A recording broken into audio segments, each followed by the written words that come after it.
So, we're looking at some of the literary context that have had huge impact on contemporary poetry, and this is a couple of various oppositions that you can use in your mind, I think, to make sense of the type of poem that you're presented with in front of you.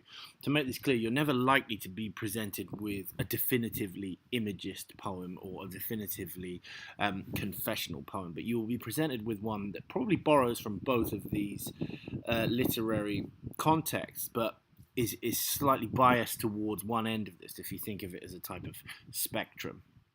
So you think of these as extremes, and it will be a way of placing the poem that you're given on a spectrum from a kind of objective imagist poem, say in the far left, and a confessional, intensive, emotional poem on the far right. Is sometimes a useful way of making sense of the type of text that you've been presented with. Imagism, obviously, is a subset of modernist poetry, and it distinguishes itself purely on the basis of its objective, concrete quality. In traditional poetry, poets tend to describe images in great detail and then explicitly link these images to an abstract, often philosophical idea or theme. In imagist poetry, the writer doesn't really explain anything of the themes behind the image. They simply let the image be the focus of the poem itself. And so you are presented with concrete, tangible, physical images a lot of the time, or sensory images, and those images are still about abstract ideas, but there's no explicit articulation in an imagist text of the significance of those ideas, and then it's left up to a kind of reader interpretation to unravel the intellectual complexes that cluster around various images. So think, if you're being given a poem, is it filled with concrete imagery with very little sort of intervention from the speaking voice about its significance? Then if you are, you are in the realm, a poem that is heavily impacted by this literary context. Ezra Pound, one of the founders of Imagism, set out three guidelines, which were: number one, direct treatment of the thing, whether it's subjective or objective. So whatever it is that you're writing about, write directly about that particular context, rather than about two things at once, or an abstract version of a concrete thing, or a slightly different version of a subjective experience. Direct, head-on confrontation of the content and idea that you're trying to describe. Do not use any words that do not contribute to the presentation. So there's really economic poetic expression, absolutely no waste in terms of the visual manifestation of an idea. Regarding rhythm, to compose in sequence of the musical phrase, not in sequence of a metronome. And this is partly where free verse originates, is in this exhortation from Ezra Pound to try and mimic the rhythms of the way things are spoken, and to use the rhythms of thought within the rhythms of poetry. And that's part of the reason why free verse is so easily misunderstood. Is it's, oh well, it's free verse, there's nothing to say about it, and it's completely not true. And if anything, it's more difficult to analyze than a traditional rhythmic form like iambic pentameter, because you have to track all the fluctuations in the length of the lines and the syllabic emphasis, and try and think of deliberate semantic reasons why they will be emphasized in the particular way that we see. And so we see this in its very famous single sentence poem, In a Station of the Metro. It's simply the apparition of these faces in the crowd, petals on a wet black bough. And so we have this, I think, incredibly powerful image of people waiting for a metro in a Paris metro station, but so many different themes clustering around the central metaphorical images of the face as petals on a wet black bough. We have this suggestion here of something rotting in the background, and then this vital metaphor of petals capturing that ghostly image of the faces, but also that sense of alienation between the speaking voice and what's being described through that very powerful image. It's a kind of an image that's at the same time vivid as it is faceless, and so we see an incredibly intense subjective impression of this image through a very concrete physical metaphor: petals on a wet black bough. So we've got this type of writing at one end, and it's had a huge impact on contemporary poetry. Very restrained, concrete imagery that communicates the abstract themes by implication. Perhaps at the other end of a type of spectrum, then, in terms of its influence on contemporary poetry, is confessional poetry, which is the poetry of the personal or I. And so it's a direct confession of a speaking voice, very, very frequently autobiographical, in an attempt to make sense of life's experiences.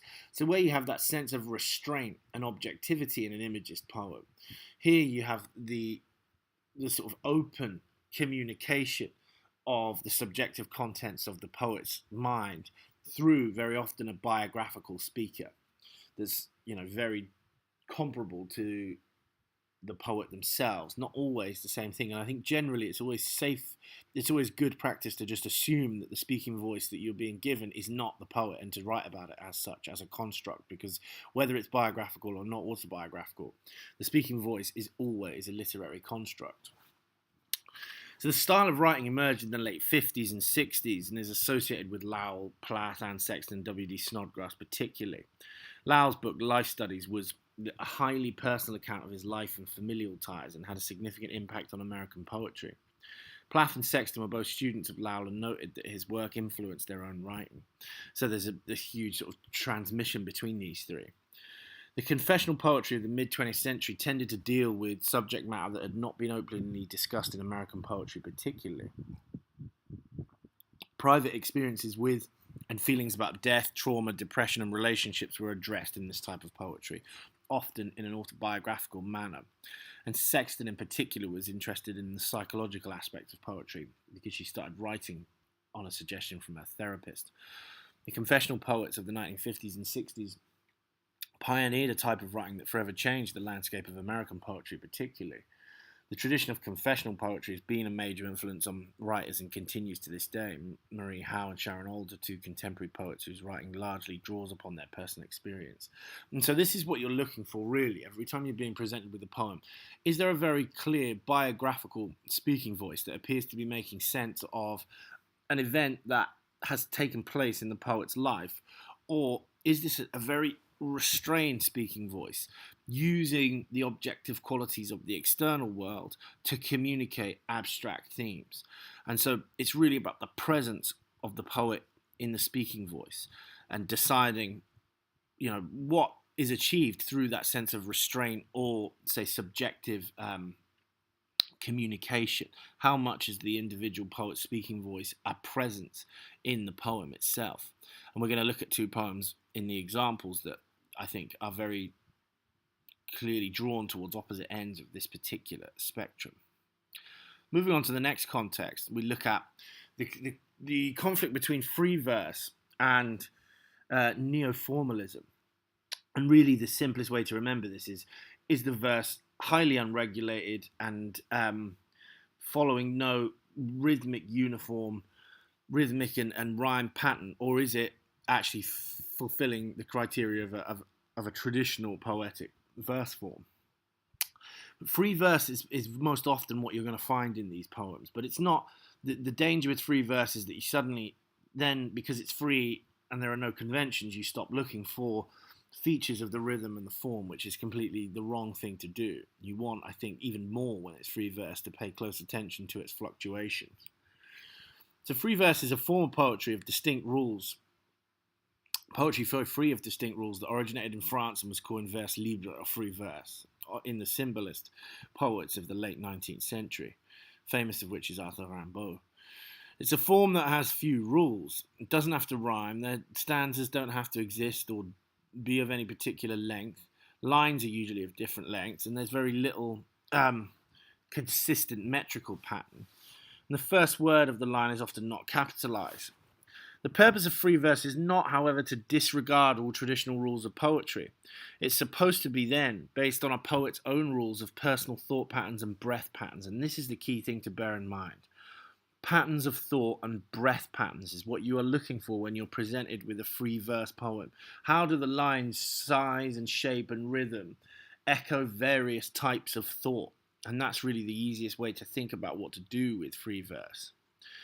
So rather than fitting content to form, the poet has the freedom to create the form accordingly, to emphasize specific words and sounds. And so here, what you're being presented with, and you're presented with a free verse form, you're being presented with a very important form, a form that is taking the shape of whatever ideas and images that the poet is trying to construct. And so the form, I would say, is even more, there's even more need for careful scrutiny of a free verse form poem. If you think of this example by Carl Sandburg, you'll see the way in which it enables someone to mirror the patterns of speech and thought through the various line lengths. Fog. The fog comes on little cat feet. It sits looking over harbour and city on silent haunches and then moves on. So you have this metaphorical comparison of the fog with the silent, effective movement of a cat.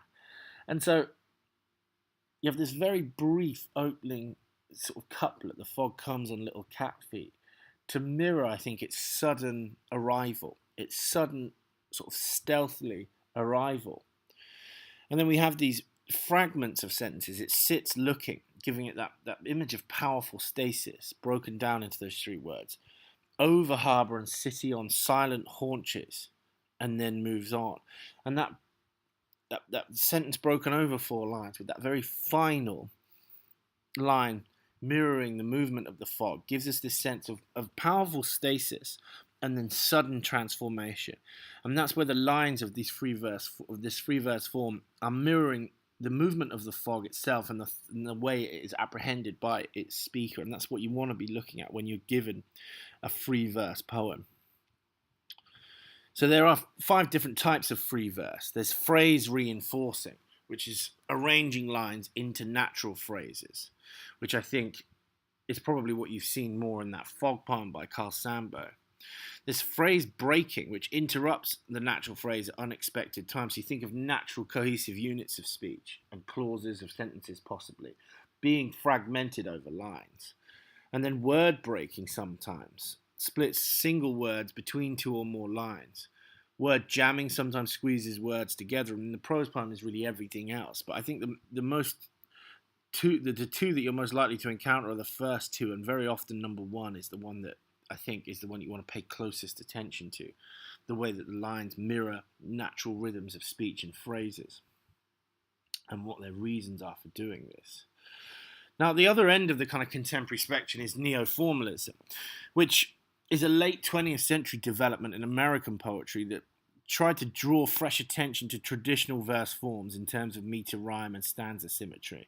So you've got this reaction, effectively, to the sort of tyranny of the free verse form that affected contemporary poetry. And so it's always worth looking out for poems that are borrowing from traditional rhythmic patterns, and usually the quickest way of doing that is looking for iambic pentameter in its opening lines.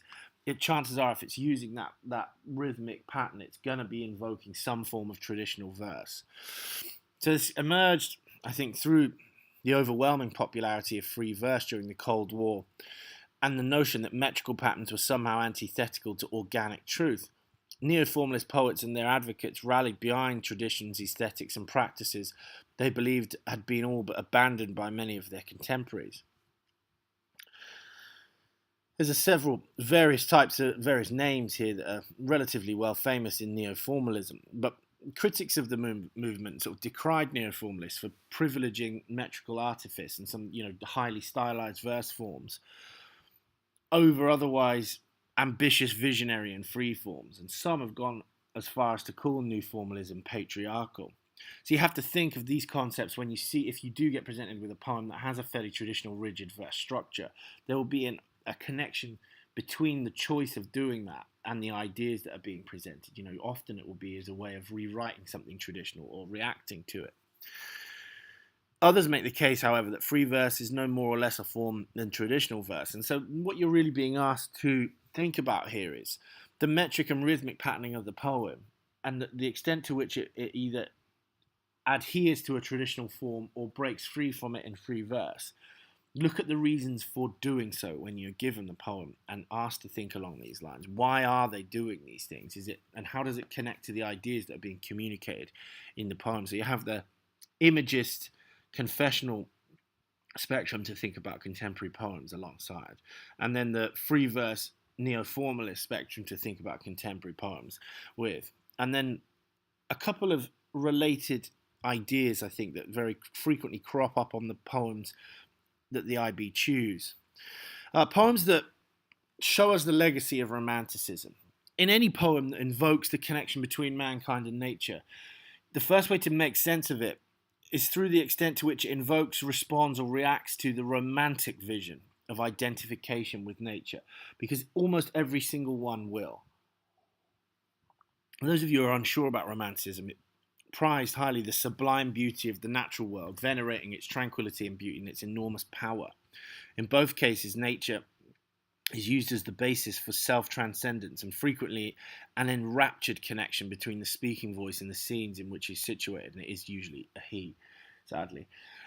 What you're looking for in a poem that shows the legacy of Romanticism is thinking about the dialogue between the speaking voice or the self and the scenes in which it describes. So anything that describes an element of the natural world is going to be responding to this legacy in some way. And these are a selection of poems that in some way respond to this poetic tradition. And it's really this key idea of transcendence. Is the speaking voice capable of going beyond the boundaries of his own individuality and forming a powerful sort of enraptured connection with the external world? What you will see most frequently in contemporary poetry is rewriting that particular concept and resisting it, showing us actually ways in which the human self perhaps destroys nature or is dominated by it or fails to understand it in some way. And so that contesting of that particular legacy is something to be very, very carefully aware of. And looking at these particular poems, Nighttime Fires, Watching for Dolphins, The Pigeon, The Man Who Hated Trees, and The Kindness, are all poems that to varying different degrees, I think, contest the legacy of Romanticism. The final one is artistic allegory, and this is a really important one because it occurs in so many of the poems that they choose, and for very good reason, because it is a very universal theme and one with which literature students should be familiar. Simply put, it's poems that are allegorically representing the artistic process or the artistic life in some fashion, or the nature of artistic representation. And sometimes this can be poetry itself. It's very unlikely to be poetry itself, and rather some other form of artistic experience, often being located in the everyday. So be wary of any poem that seems to confront any other art form in some fashion, and think about the way that you might read it along this possible line, because it will often be something that will elevate the quality of your interpretation. So examples of this type of poem from the papers that we've looked at are Better Days, Grandmother and Child, The Pigeon, Meditation on a Bone, the HL poem from the mock exam, For the Sleepwalkers, The Machinist Teaching His Daughter to Play the Piano, and The Right Mask. So all of these poems, to a certain extent, are poems about art or the artistic process or allegorical representations of art or the life of the artist. This is sometimes in the form of what's called ekphrasis, where a poem engages directly with a traditional visual artwork. So it can be a poem that is actually describing art or describing often something everyday as if it were art, in the case of the machinist teaching his daughter to play the piano. But it can also use this mode to find artistic beauty in the quotidian everyday reality. So the machinist and the pigeon are two great examples of this. So it's often important to keep your readings alive to any allegorical self-representation that the poems are carrying out about art itself, or more specifically even writing itself. This is often carried out in order to define the artistry involved in the natural world or aspects of life where it seems uncelebrated or accidental. And I think if you execute a reading of this nature, it will definitely be classified on the mark scheme as perceptive if it's well executed. So we've got a couple of different probes there. The tension between imagism and confessional poetry, the tension between free verse and neo-formalism, and then the legacy of Romanticism and artistic allegory. Those are things to bear in mind when you're thinking about the structure and form of the poem, the type of imagery it uses, and its themes, its central themes. And you have to think of these universal themes like this final one that can often elevate a reading from simply effective and good to a kind of persuasive and perceptive.